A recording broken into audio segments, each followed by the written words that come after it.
and welcome back. You're tuned into TMH Daily English News. The headlines today include the UN rights body has said that Ethiopian Air Force has killed civilians and they're destroying their properties in the Tigray region.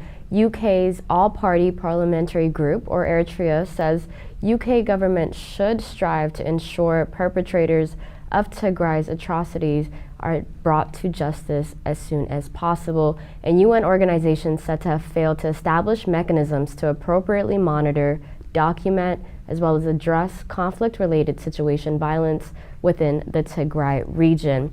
As we move on to our main stories for today, the UN High Commissioner for Human Rights says that the Ethiopian Air Force has killed civilians and destroyed their civilian properties within the Tigray region. Michelle Bachelet made the remark while representing and presenting her oral update to the UN body. She said 304 killings had been reported for multiple aerial bombardments during the period of the 22nd of November 2021 to the 28th of February 2022. According to Bachelet, around 120 civilians were reportedly killed when a market and hotel in Almata town were hit by airstrikes, while 2 air raids in Tigray had hit the Mai Ani refugee camp as well as the Dedebit site of internally displaced people, killing 60 people there as well. The UN High Commissioner noted that hostilities continued to block the delivery of humanitarian supplies into the Tigray region, as well as adding that the period Ethiopia's human rights and security situation had deteriorated significantly, largely due to the Tigray and extension of conflict in other parts of northern Ethiopia as well. The High Commissioner urged that all sides to all unhindered humanitarian access be delivered to all affected areas. Co-chair of the UK's all-party parliamentary group on Eritrea says the UK government should strive to ensure perpetrators of Tigray and their atrocities are brought to justice. Lord Alton of Liverpool made the remark at an International Women's Day event marked by the British Parliament. Temnit Bairu presents this report.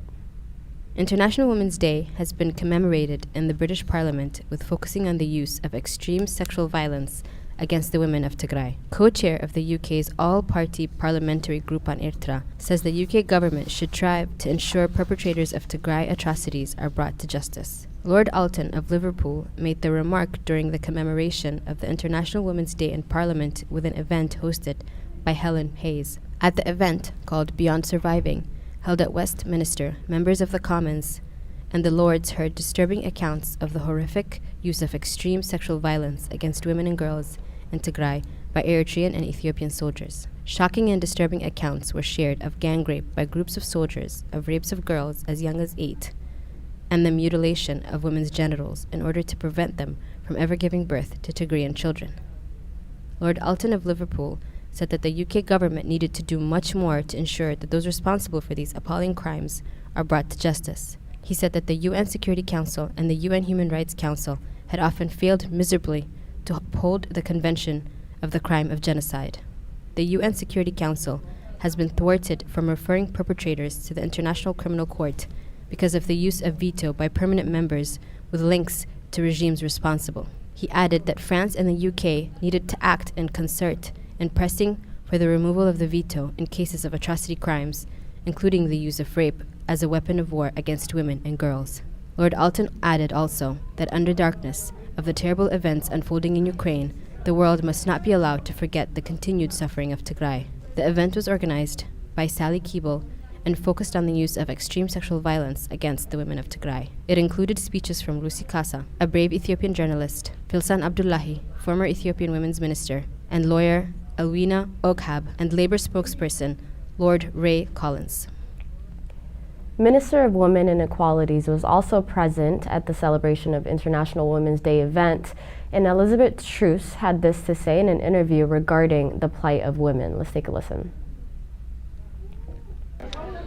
I've been very concerned about the security of women. I think we've seen obviously some very disturbing reports, and my party, the Labour Party, has been saying to the UK Conservative government, please listen to the voices of people in the region, understand what's happening, and let's please try and make sure that women and girls are actually kept safe.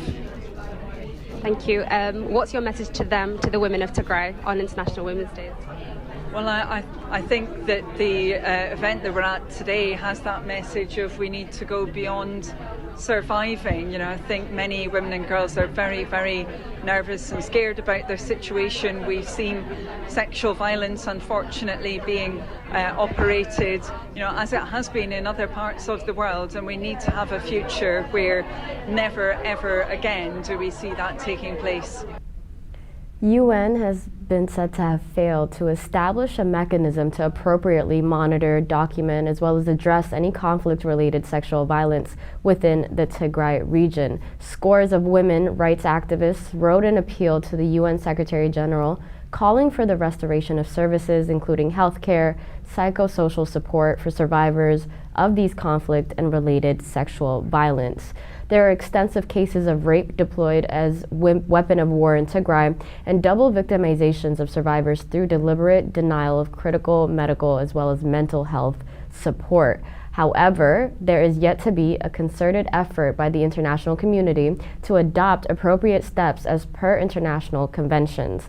Tens of thousands of survivors of well-documented weaponized rape as well as conflict-related sexual violence remains unseen, unheard, or at the extreme violence done to them is erased completely as if it doesn't matter or never happened, as the letter emphasized. The women's rights organization said that this has left survivors of brutal rape with no service despite their most significant networks on the battleground. According to Amnesty International, in the siege characterized by total blockade of the essential services and life-saving humanitarian supplies, this has been predictably devastating to the civilian populations of Tigray, and even more particularly so to the survivors of brutal weaponized rape who have been denied urgent post-rape care.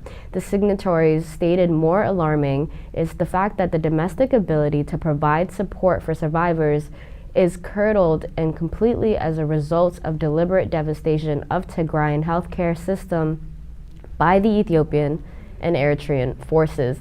They called for unfettered humanitarian access and protection for women and girls of Tigray from rigorous human rights violations as well as sexual violence that is still currently ongoing in the Tigray territories that remain occupied by Amhara and Eritrean forces. They urged that the international community to end the devastating siege and humanitarian blockade that's been imposed on the Tigray people by the Ethiopian government themselves.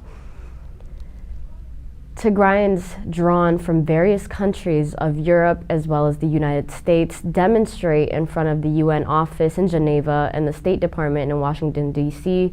on the occasions of celebration of the International Women's Day, which is today, the 8th of March. The demonstrators highlighted heinous atrocities perpetrated against women and girls of Tigray by the Ethiopian Eritrean armies as well as the Amhara forces. And the Tigrayan demonstrators called on the UN and State Department to act now and end the siege on Tigray. Let's listen to a bit of their slogans and chants from today's protests from all over the world. We demand justice.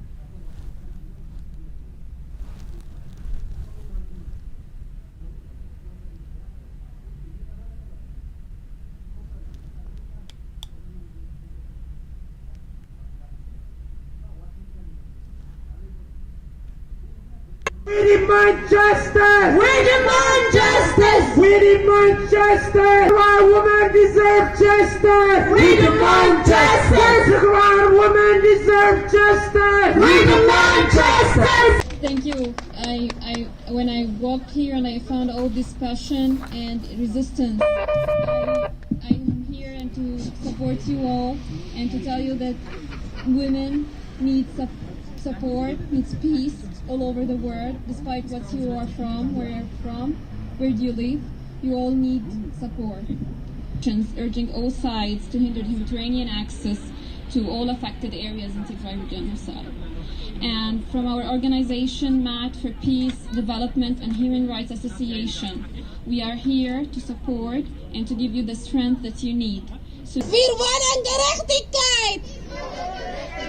Wir wollen Gerechtigkeit! Wir wollen Frieden! Wir wollen Frieden! Wir wollen Freiheit! Our people is dying! Wir brauchen humanitarian Hilfe für Tigray! The demonstrations to end the siege and a call for this genocide to come to an end continues globally.